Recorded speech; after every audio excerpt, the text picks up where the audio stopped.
Então, aqui eu tenho uma imagem só para vocês verem, olha, um capril aqui durante a noite com essas luzes ligadas. Então, é feito um protocolo. Esse protocolo tem dia para começar, tem dia para terminar e tem dia para que esses animais comecem a entrar no cio. E ele deve ser associado com o efeito macho. Então, aqui nós temos o gráfico para verificar o protocolo de indução pelo programa de luz.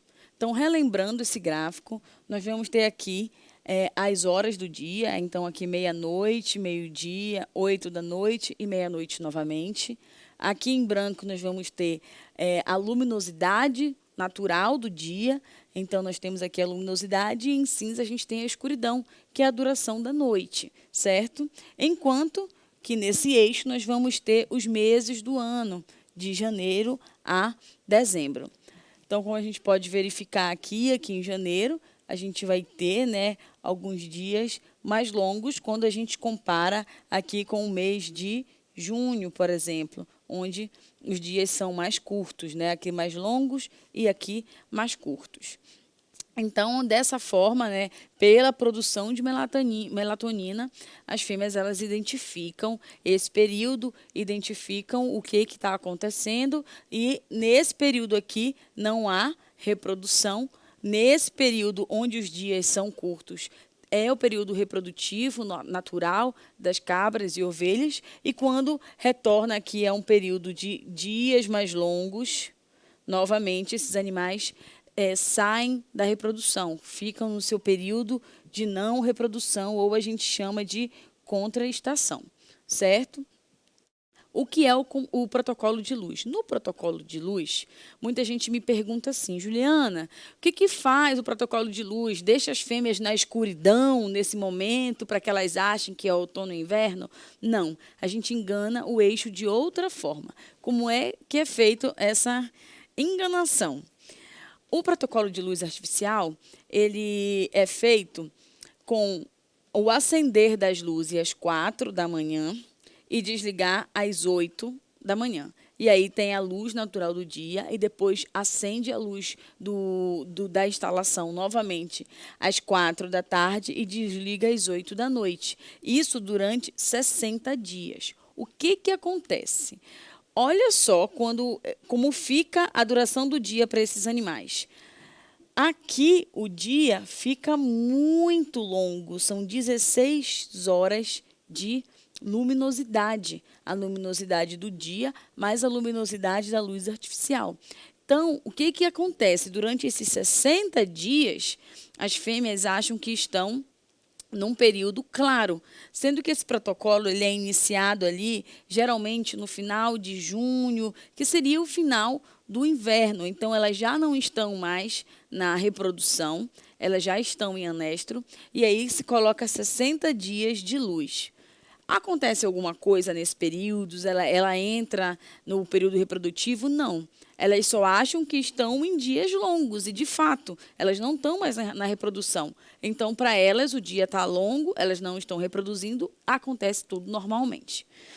Depois desses 60 dias, 60 dias após, ou seja, 2 meses após, aqui em novembro, o que acontece?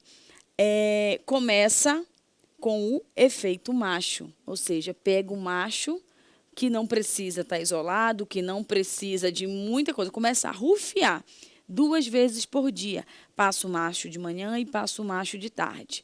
E aí, a presença do macho vai fazer o quê? Vai fazer com que haja um pico de LH.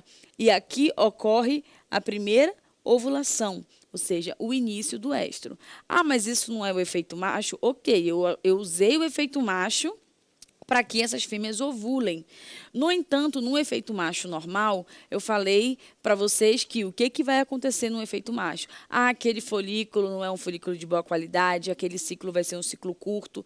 Tudo isso também vai acontecer aqui, com a diferença que depois desse ciclo, eu posso aplicar uma prostaglandina para alisar o corpo lúteo. Depois desse ciclo, essa fêmea vai estar ciclando normalmente. Por que isso acontece? Porque agora ela começou a ciclar. É como se ela estivesse na estação reprodutiva. Por que isso acontece? Porque olha como ficou o dia aqui. Quando a gente compara esse dia do protocolo com esse dia, 60 dias após, elas acham que o dia diminuiu. Então, elas acham que elas estão onde? No outono novamente. E, com isso, elas voltam a ciclar. Então, depois que eu faço o efeito macho, que elas têm o primeiro cio, a gente começa a rufiar 60 dias depois, eu costumo rufiar por 10 dias. Então, fica 10 dias rufiando. Vai ter fêmea que vai entrar no terceiro dia, vai ter fêmea que vai entrar no quinto dia, depois vai ter fêmea entrando no 10º dia e vai estar várias fêmeas entrando no cio. Depois que está todo mundo no cio, ou pelo menos 50% dessas fêmeas no cio, a gente inicia um protocolo de sincronização, porque elas já entraram no cio, elas já estão ciclando, porque se eu aplicar prostaglandina, elas vão dar cio de novo, se eu aplicar, elas vão dar cio de novo, e vão dar aí pelo menos uns 3 meses, achando que estão ciclando. Então, eu posso fazer agora um protocolo de sincronização sem precisar da progesterona, porque elas já estão ciclando. E aí a progesterona é mais cara, o progestágeno, no caso, tem resíduo no leite, então na carne também. Então, dessa forma, eu consigo enganar elas, fazer com que elas ciclem novamente, e aqui eu estou utilizando protocolo de luz sem utilizar hormônios, efeito macho sem utilizar hormônios, e para sincronizar eu uso um hormônio que não tem carência, que é a prostaglandina, que a gente vai conversar melhor na aula de sincronização. Então, a gente sincroniza da forma barata, de uma forma em que não exista resíduo no leite, e assim elas ciclam novamente. E caso, digamos, na sincronização não fique gestante todos os animais, a gente pode continuar utilizando elas nos ciclos seguintes, porque elas voltam a ciclar. Então, esse é o protocolo de indução feito com a luz artificial ou fotoperíodo artificial. É importante salientar que esse protocolo ele tem uma duração de 60 dias, onde a gente faz um protocolo para que fique 16 horas de luz e 8 horas de escuridão. Né? É importante que a luz, a quantidade de luz que chegue aos olhos dessas fêmeas seja de 100 a 200 lux, e isso é feito com o cálculo, você sabendo a intensidade da luz, de acordo com o local, com a altura. O importante é você sempre priorizar, né, uma voltagem alta quando você não faz esse tipo de cálculo. Priorize uma grande potência, na verdade, né, dessas luzes, para garantir que chegue luz suficiente na retina dessas fêmeas, e 60 dias após começa a rufiar. Lembrando que o efeito macho ele vai depender de diversos fatores. Então, se você conseguir associar vários desses fatores, esse efeito vai ser melhor. E machos também devem passar por esse processo de fotoperíodo. Isso vai fazer com que 60 dias após, quando você for utilizá-lo como rufião, ele vai ser um rufião melhor. Isso porque ele passou pelo protocolo de luz, ele vai ter uma boa concentração aí também de testosterona e vai provocar melhor o efeito macho, por ele ter aquele cheiro mais proeminente e vai poder realizar melhor essa sensibilização na fêmea através dos odores. Aqui eu tenho um vídeo para mostrar para vocês, só para vocês verem. Isso aqui são fêmeas nulíparas que foram induzidas pelo protocolo de luz. Só para vocês verem, olha a quantidade de fêmea no cio, todas atrás do bode, que a gente era um dia de rufiação normal, então estávamos rufiando, e é uma forma de mostrar como esse protocolo funciona. Isso aqui foi em pleno novembro, um mês onde os caprinos não estão em atividade reprodutiva aqui na região, né, de Minas Gerais. Então, isso aqui mostra muito bem como esse protocolo ele é eficaz, certo? E aqui eu trouxe para vocês só um exemplo de um timer, que aí, como é que todo dia o produtor vai ter que ligar às 4 da tarde, de ligar às 8 da noite, se ele falhar algum dia, se alguma coisa acontecer? Existem esses timers que vendem na internet, você encontra em vários locais, você acopla, né, as luzes do aprisco ou do local onde os animais estão, passam a noite, coloca tudo junto na tomada e programa o horário que essa tomada vai ligar e o horário que essa tomada vai desligar. E assim você consegue organizar melhor esse protocolo de luz.